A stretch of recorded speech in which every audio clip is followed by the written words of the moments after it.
하나님의 말씀은 마태복음 25장 31절로 46절까지인데요.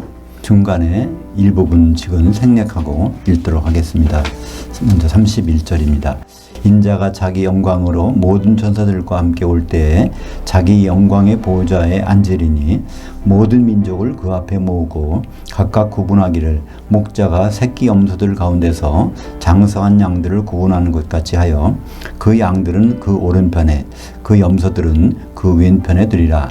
그때 그 왕이 그 오른편에 있는 자들에게 이르시되 내 아버지께 복받을 자들이여 나와 장세로부터 너희를 위하여 예비된 나라를 상속받으라.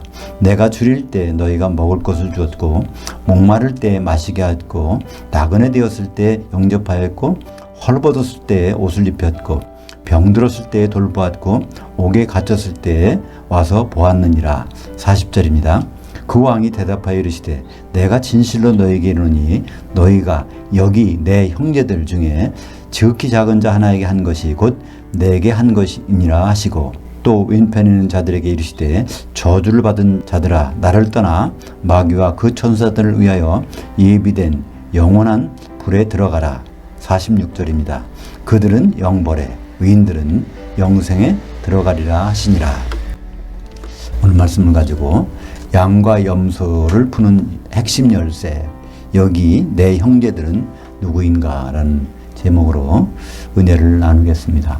이 양과 염소의 비유는 크리스찬, 기독교인이라면 한 번씩은 들어봤습니다. 아마 양과 염소의 비유를 못 들어본 분은 없을 것입니다.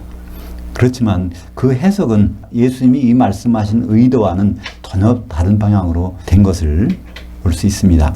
그러니까 예수님이 하신 말씀은 제대로 우리 성도들에게 전달돼야 되는데 그것이 다른 길로 전달된다면 그 결과가 어떠하겠습니까?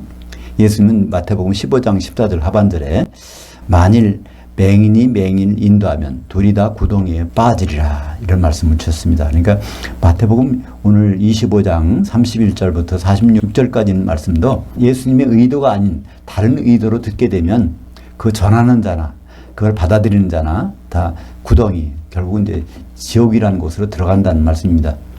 참 무서운 말씀이죠. 그러니까 보통 이 말씀은 예수님을 사랑하되 예수님은 안 보이니까 이웃을 사랑하면 예수님을 사랑한 것으로 인정해줘서 나중에 예수님께 양 취급을 받을 것이고 또 이웃을 사랑하지 않으면 염소 취급을 받을 것이다. 이렇게 해석이 되곤 합니다. 근데 사실 그것이 그런 것일까요? 오늘 본문의 심 내용은 사실 마태복음 25장 첫 번째 1절부터 13절까지는 열처녀의 비유가 있지 않습니까? 신랑을 기다리는 열처녀의 비유. 그것의 후속판, 완결판입니다. 한마디로 혼인을 위해서는 중매쟁이 말을 잘 들어야 한다 그런 뜻입니다. 그리고 중매쟁이는 사도들인데 사도들이 말을 잘 들어야 영벌, 지옥에 가지 않고 영생, 예수님과 천년을 같이 지내게 된다는 말씀인 것입니다. 그렇기 때문에 오늘 본문의 내용을 자세히 보려면은 여기 등장인물을 유의해서 봐야 됩니다. 여기 등장인물이 네 부류의 사람들이 나오고 있습니다. 첫 번째는 누구죠? 인자. 두 번째는 모든 천사. 세 번째는 모든 민족. 네 번째는 여기 있는 내 형제들입니다. 그래서 이 네 부류의 사람들이 어디에 위치하고 있는가를 알면은 이것을 쉽게 이해할 수가 있는 것이죠. 인자로 표현된 예수님은 굳이 왜 인자가 오신다고 하셨을까요? 내가 올 텐데 이렇게 말하지 않고 인자는 특별한 뜻이 있습니다. 요한복음 5장 27절에 보면 또 인자됨으로 말미암아 심판하는 권세를 아버지께서 나에게 주셨느니라. 그래서 인자는 사람으로 나타나신 하나님이죠. 예수님이 육신의 몸을 입고 십자가에서 피를 흘렸기 때문에 그 피의 값을 가지고 이것을 심판하시겠다는 것입니다. 그래서 결국은 인자됨으로 인해서 어떤 일을 하시겠다는 것을 요한복음에 이미 나와 있어요. 요한복음의 선악간의 심판, 그리고 그리스도의 심판대가 요한복음의 5장 28절부터 29절까지에 나와 있습니다.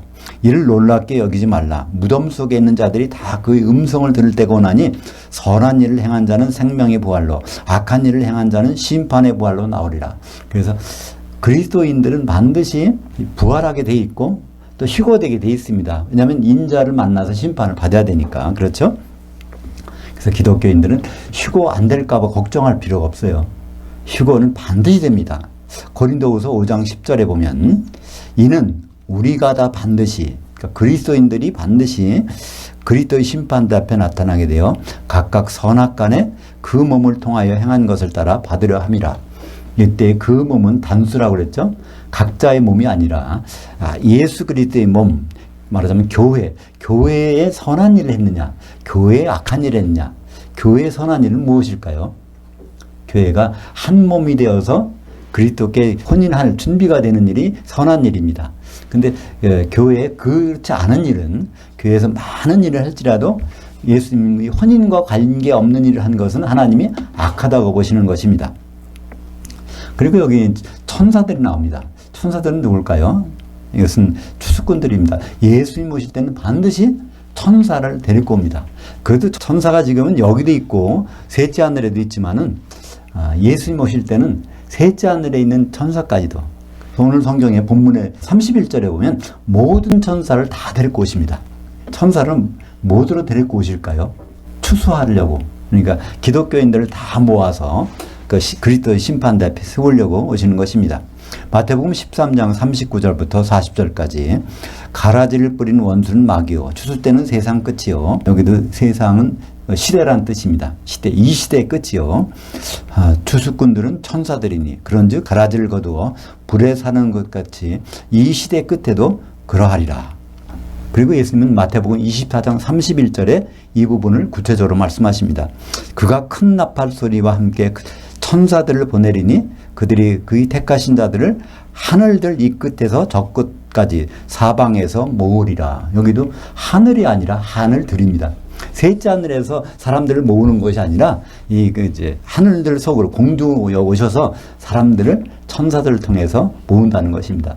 그러니까 우리가 휴거될 때 어떻게 올라갈까? 걱정할 필요 없죠. 천사들이 우리를 영의 몸으로 변한 우리들을 데리고 공중까지 올라가서 주님을 만나게 하는 것입니다. 거기에 큰 나팔 소리라는 것이 나옵니다. 그것이 무슨 나팔 소리일까요? 이 나팔 소리를 한번 들어보겠습니까? 요한계시록에 나와요. 이것이 요한계시록 1장 10절에 내가 영으로 주의 날에, 주의 재림하시는 날에 있었더니 내 뒤에서 나는 나팔 소리 같은 큰 음성, 이게 큰 나팔 소리입니다. 들으니 여기에 이제 주님의 재림 나팔 소리가 들린 것입니다. 사도 요한의 몸은 반모섬에 있었지만 영으로는 주의 날로 시간 여행을 해서 공간적으로는 공중에 있으니까 거기에 주님이 오신 것입니다. 그것이 바로 요한계시록 1장 13절에 나오고 있죠. 그 촛대들 7교회들 한가운데에 인자 같은 이가 발에 끌리는 옷을 입고 가슴에 금띠를 띠고, 이 제사장 모습, 심판하시는 인자의 모습을 여기서 설명하고 있는 것이죠. 그렇다면 심판을 받으러 서 있는, 주위에 서 있는 7교회들은 과연 누구일까요? 오늘 말씀에 보면 32절에 모든 민족을 그 앞에 모은다고 되어 있는데 이 모든 민족이 바로 그 7교회들인 것입니다. 그러니까 예수님이 심판을 한 번밖에 안 하시거든요. 1000년 후에 다시 백보자 심판이 있지만 일단 오셔서 한 번밖에 안 하십니다. 그러면 그 심판하는 자리에 있는 모든 민족, 심판하는 자리에 있는 7교회, 심판하는 자리에 있는 그리스도인들, 이건 다 똑같은 얘기입니다. 그 심판한 자리에 있는 12지파, 이것은 다 기독교인들을 가리키는 것입니다. 마태복음 28장 19절 20절에 거기에 그 모든 민족에 대한 얘기가 나오고 있어요. 예수님이 지상명령이라고 하시는 건데 이 지상명령은 성도들에게 이렇게 하라고 주신 명령이 아니라 사도들에게 말씀하신 것입니다. 사도들을 보고 모든 민족에서 제자를 삼으라는 겁니다. 제자를 삼 때 그들에게 성령이 잠기게 하고, 그 다음에 그들에게 예수님이 사도들에게 말한 것을 가르쳐서 그대로 행하도록 함으로써 성도들을 만들라는 얘기입니다. 그러니까 모든 민족이라는 얘기는 모든 민족 가운데서 성도들을 제자들로 삼으라는 것이죠. 그러니까 마태복음 28장 19절 20절에 보면 그러므로 너희 사도들은 가서 모든 민족을 제자들로 삼되 어떻게 삼느냐 하면은 그 방법이 나오겠습니다. 아버지와 아들과 성령 이름 안으로 잠기게 하여 내가 너희에게 분부한 모든 것을 지키도록 가르침으로써 하라. 그래서 이때 모든 민족은 그냥 이 세상 사람이 아니라 세상 사람들에게 사도들이 말씀을 전해서 그 말씀 안으로 성령 안으로 잠겨진 사람들, 그래서 사도들의 말씀을 따른 사람들을 가리키고 있습니다. 그러면 과연 예수님이 심판할 때 그 심판이란 무엇일까요? 오늘 본문에서는 심판의 내용이 바로 양과 염소를 가르는 것입니다.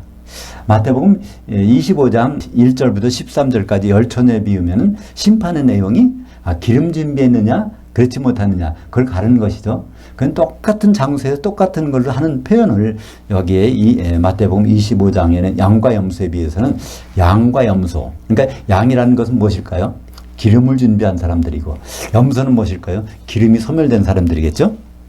그래서 마태복음 25장 32절 33절까지 보면, 근데 여기서 양과 염소인데 우리말 번역이 양과 염소지 사실 원전에는 양과 염소가 아니라 이걸 구체적으로 설명했어요. 그러니까 장성한 양 그리고 새끼 염소. 근데 원문의 정확한 표현은 새끼 염소들이 수두룩한데 그 중에서 장성한 양을 좀 골라내라는 것입니다. 그러니까 새끼 염소들이 얼마나 많은지 거기에 양을 찾아보기가 힘들다는 거예요. 장성한 양을. 그런 표현이 바로 마태복음 25장 32절부터 33절까지 있습니다. 모든 민족을, 그러니까 모든 민족은 모든 그리스도인들을 그 앞에 모으고 구분하기를 목자가 새끼 염소들 가운데서 장성한 양들을 구분하는 것 같이 하여 그 양들은 그 오른편에 그 염소들은 그 왼편에 두리라.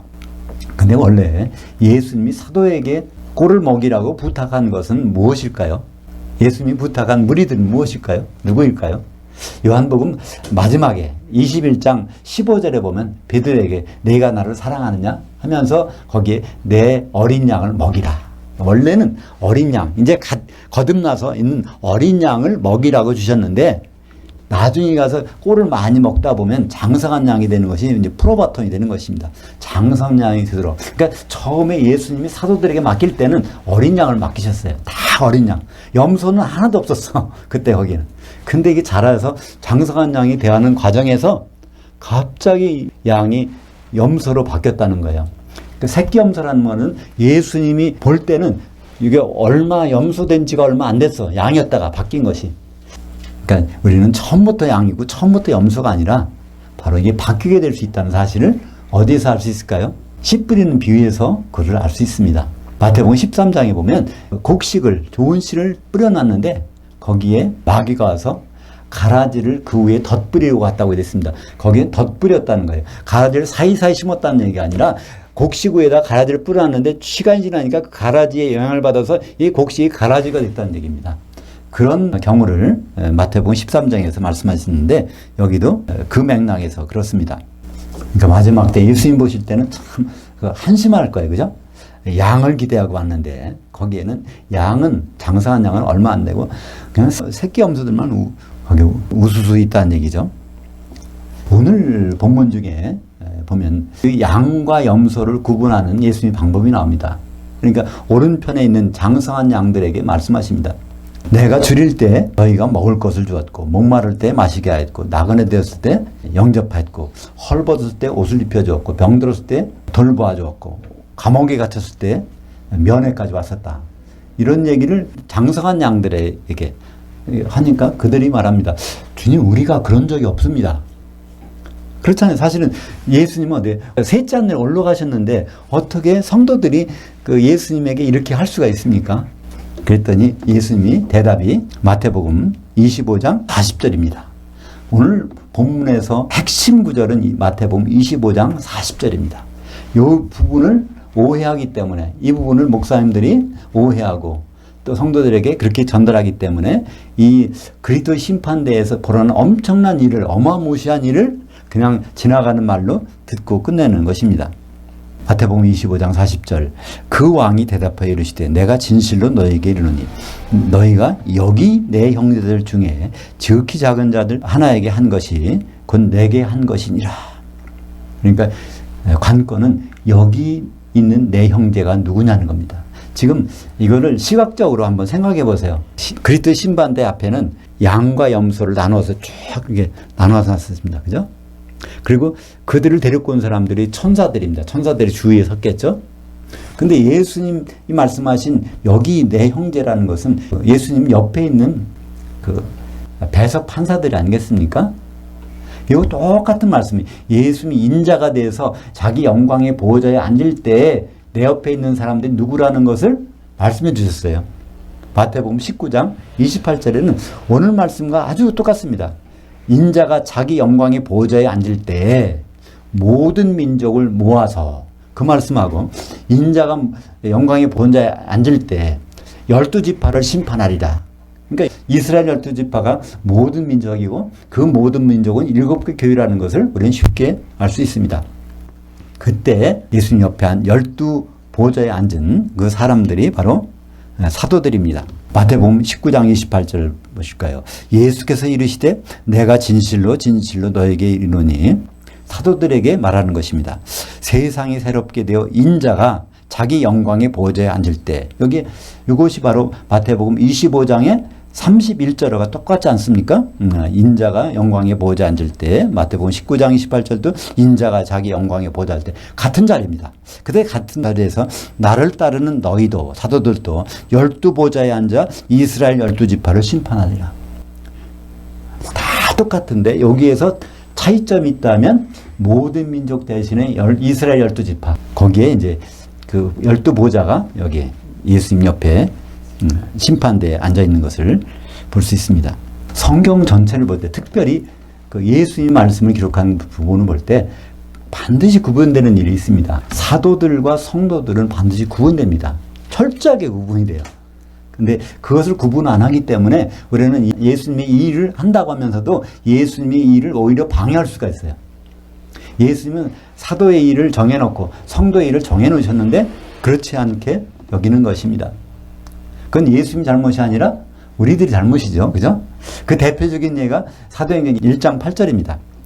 오직 성령이 너희에게 임하시면 너희가 권능을 받고 예루살렘과 온 유대와 사마리아와 땅끝까지에서 내 증인들이 되도록 내가 하리라. 이런 말씀하셨어요. 그 얘기는 사도행전 1장에 나옵니다. 1장은 어떻게 시작합니까? 사도들과 함께 모이사. 그래서 사도들과 함께 모여서 마지막에 승천하시 직전에 그 말씀을 하신 것입니다. 그러니까 너희라는 것은 사도들입니다. 사도들을 그렇게 하시겠다는 것입니다. 성령이 임할 때 예수님의 증인들, 증인이라는 말은 목격자라는 것입니다. 예수님의 목격자들이 되어서 땅끝까지 해서 증인들이 되도록 하시겠다는 것입니다. 근데 이 말씀을 우리는 너무나 혼동을 하죠. 목사님들도 혼동합니다. 그러니까 여러분들 이게 복음을 들었으면 성령 받았으면 땅끝까지 가서 복음 전해야 되지 않습니까? 이렇게 말하는데 이것은 오해 중에 아주 큰 오해를 한 것입니다. 그렇다고 해서 성도들이 복음 전하지 말라 그런 얘기가 아니라 성도들이 할 일은 따로 있다는 것입니다. 그것을 고린도후서 11장 2절에서는 우리에게 세분해서 말씀해주고 있습니다. 고린도후서 11장 2절 하반절에 내가 사도 바울, 사도가 하는 일을 말씀하고 있는 겁니다. 내가 너희를 성도들을 정결한 한 처녀로 한 남편인 그리스도께 드리려고 중매했음이로다. 그렇다면 사도들의 역할은 무엇일까요? 그리스도의 혼인에서 중매쟁이 역할입니다. 성도들은 무엇일까요? 중매되어서 한 몸이 되는 한 신부가 되는 일을 해야 되는 것이 성도들의 일입니다.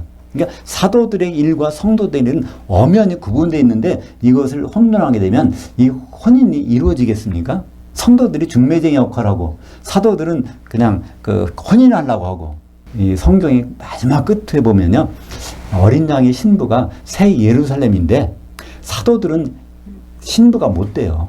그거는 요한계시록 21장 14절에 보면 새 예루살렘에 거기에는 밑에 12기초석이 있는데 12기초석에 12사도들의 12이름들이 있더라. 그러니까 그 신부를 떠받치고 있는 것이 12사도입니다. 그러니까 사도는 결혼식에 참여하지만 어디까지나 중매쟁이 역할을 하고 있다는 것을 볼 수 있습니다. 그래서 이것이 바로 복음의 내용입니다. 복음이라는 것은 요 혼인에 대한 얘기예요. 요한계시록 10장 7절 성경 마지막에서 복음이 무엇이냐를 설명하는 것이 있습니다. 일곱째 천사가 소리내는 날 그의 나팔을 불려고 할 때 요한계시록에서 일곱째 나팔이라는 것은 마지막 나팔입니다. 그죠? 주님의 재림 나팔이 이 나팔이에요.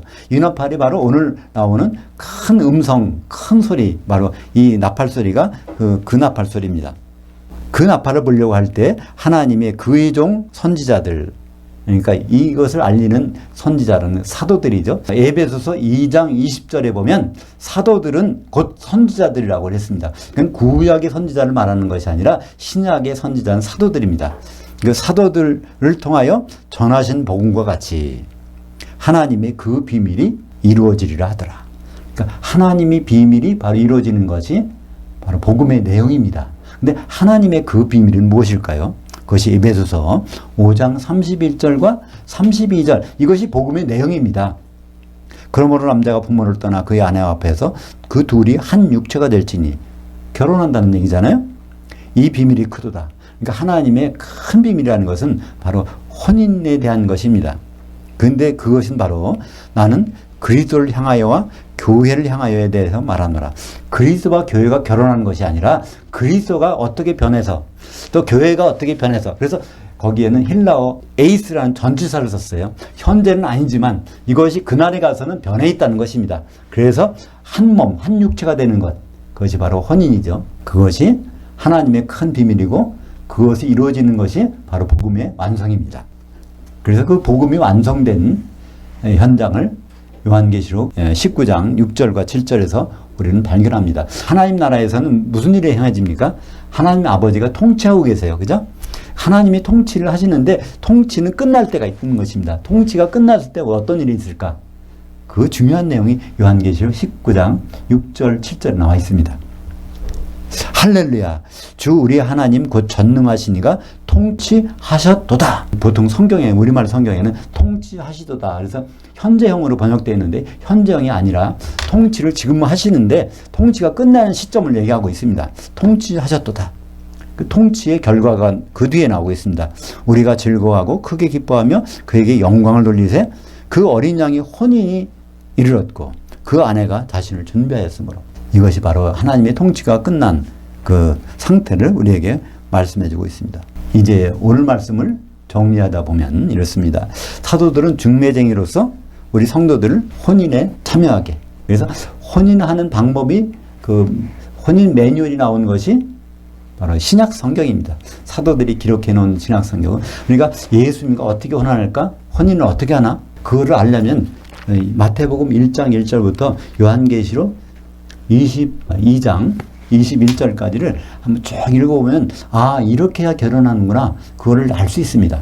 그거를 읽지 않고서는 우리가 예수님과 결혼하는 방법을 알 수가 없죠. 근데 그리스도의 심판, 우리가 오늘 마태복음 25장에 그리스도의 심판대, 영광의 보좌에서 심판하는 부분이 나오는데 거기에 마태복음 19장 28절에는 사도들이 거기 12보좌에 앉아서 같이 심판한다고 했지 않습니까? 그럼 왜 예수님 혼자 심판하시면 될 텐데 왜 사도들을 끌어가지고 같이 심판하실까요? 그 심판은 왜 하시죠? 바로 혼인을 앞두고 하는 심판입니다.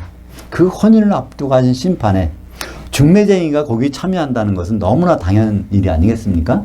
그래서 사도들은 중매쟁이니까 그 이스라엘, 그러니까 12보좌에 앉아서 이스라엘 12지파를 다스리라. 이것은 유대인이 아니죠.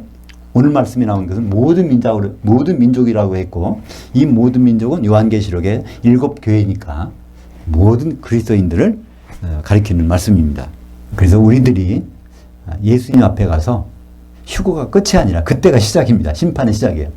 그때 결과는 딱 양분됩니다. 어중간한 게 없어요. 혼인잔치에 들어가느냐, 지옥에 빠지느냐, 그것이 중간에 어디 있는 게 없습니다. 마태복음 25장 46절에 그들은 영벌에, 의인들은 영생에 들어가리라 하시니라. 여기에 영벌, 영생. 근데 이때 영이라는 말은 영원한이라는 뜻입니다. 근데 이 헬라어가 아이오니오스라는 단어입니다. 한 시대라는 뜻이에요. 그러니까 한 시대 동안에 벌받고 한 시대 동안에 살아있고 그런 뜻입니다.